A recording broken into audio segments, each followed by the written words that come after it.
He thought it would be a routine stop. A late-night pullover on a quiet highway, a few condescending words, a flex of authority, and the driver would be gone. Just another man to intimidate. Just another black face behind the wheel. But what Sergeant Daniel Briggs didn't know was that this man wasn't just another statistic. Sergeant Daniel Briggs had long believed his badge gave him power, power to stop whoever he wanted, to bend the rules and to get away with it. That night, when he pulled over a lone driver on a quiet street, he saw just another easy target. What Briggs didn't know was that this man, Marcus Ellis, was no ordinary citizen. Marcus was an Army officer, disciplined and unshakable, having faced challenges far beyond a routine traffic stop. Briggs thought arresting him without cause was a small victory. But Marcus was ready to fight back, and that fight would shatter Briggs's world. It was just past 11 p.m. outside Birmingham, Alabama. The rain had passed, but the roads still shimmered with puddles. The streetlights flickered dimly as a car moved steadily along the highway. The driver, Captain Marcus Ellis, had been on the road for hours, dressed casually in a hoodie and jeans. He wasn't in uniform tonight, not military fatigues or dress blues, but a man just trying to get home after a long day. He didn't expect attention. He certainly didn't expect confrontation. But when the flashing red and blue lights appeared in his rearview mirror, his stomach tightened, not in fear but in weary recognition. Marcus had seen this scene before, not just in news stories, but during his military training. He knew how encounters like this could spiral quickly. He signaled and pulled over to the side of the wet road, turning off the engine. Hands visible on the steering wheel, breathing steady, mind alert. The patrol car stopped behind him, and the officer got out slowly, as if he expected to assert control without question. When Briggs approached the window, he said nothing friendly, only demanding Marcus's license and registration.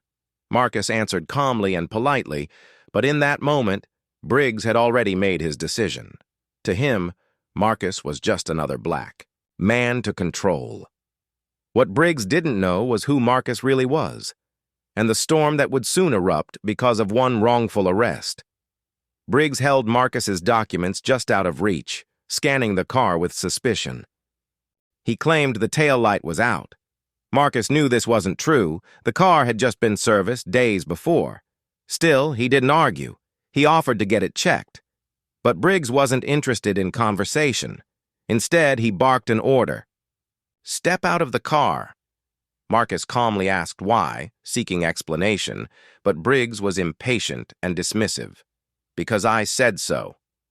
The tension grew thick. Marcus stepped out deliberately, hands raised slightly in a gesture of cooperation.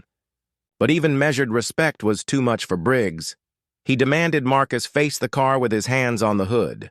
When Marcus hesitated and asked again for a reason, Briggs labeled him non-compliant, called for backup, and quickly cuffed his wrists, tight, painful, without justification. Marcus was shoved roughly into the back of the patrol car with no Miranda rights read and no explanation offered. Briggs chuckled as if this was all a game. "I know exactly what I'm doing." But he didn't. Marcus remained silent, relying on years of military discipline to keep his composure. At the station, the booking process was cold and impersonal. Fingerprints, mugshot, a cold steel cell door shutting behind him. Briggs wasn't done. He visited Marcus's cell later, smirking and pacing, telling him that if he had just played along, none of this would have happened. Marcus didn't flinch or respond.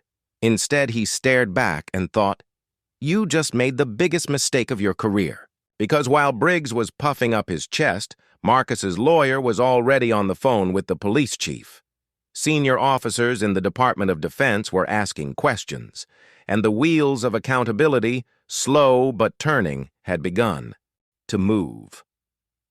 The courtroom was hushed as the judge entered. Marcus stood beside his attorney, sharp, composed, unshaken. His military record spoke loudly.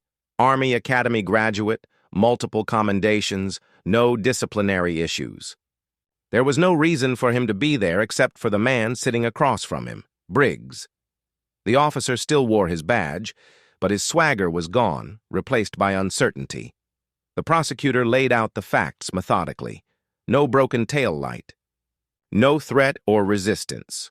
Just an officer who escalated a routine traffic stop into an unlawful arrest. Then came the real revelation. Briggs's past stops were reviewed, revealing a disturbing pattern. A disproportionate number of black drivers stopped, intimidated, and arrested without cause. Complaints had piled up, buried under bureaucratic paperwork. Then, the body cam footage was played. The courtroom watched in silence as Briggs's clipped commands met Marcus's calm and measured responses. The cuffs, the shove, the smirk. When the footage ended, the silence was deafening. No one met Briggs's gaze. The judge leaned forward and stated plainly, Briggs violated protocol, made an unlawful arrest, and falsified his report. The charges against Marcus were dropped immediately. But for Briggs, this was just the beginning of a reckoning. Outside the courthouse, headlines flashed across screens and newspapers. Army officer wrongfully arrested. Body cam exposes. Racial profiling. Internal investigation launched into Sergeant Briggs. But Marcus didn't celebrate. Instead, he listened and watched, knowing for every story like his, there were countless others that never made the news. People pulled over, cuffed, humiliated, without cameras or lawyers or military rank to protect them. He had walked free because of his position, his discipline, and his determination. But what about those who didn't have those things?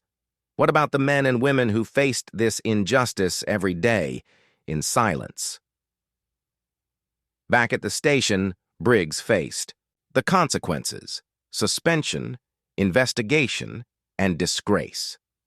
The badge he once wielded as a shield was stripped from him, and for the first time he understood the weight of his actions. Later, Marcus sat quietly in a cafe, his phone buzzing with messages from the Department of Defense and the mayor's office, inviting him to speak out, to represent those who couldn't.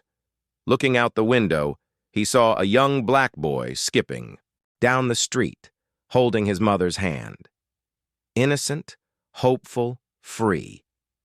Marcus didn't fight just for himself. He fought for that boy, for everyone who deserved justice. Power unchecked is power abused. Justice doesn't come quietly. It comes when someone refuses to be silent. Marcus never asked to be a symbol. But sometimes, the fight chooses you. If this story stirred something in you, anger, frustration, hope, don't let it end here. Real justice starts with awareness. Share this story. Talk about it. Keep the conversation alive. Because a badge is not a shield against accountability, and silence is no longer an option.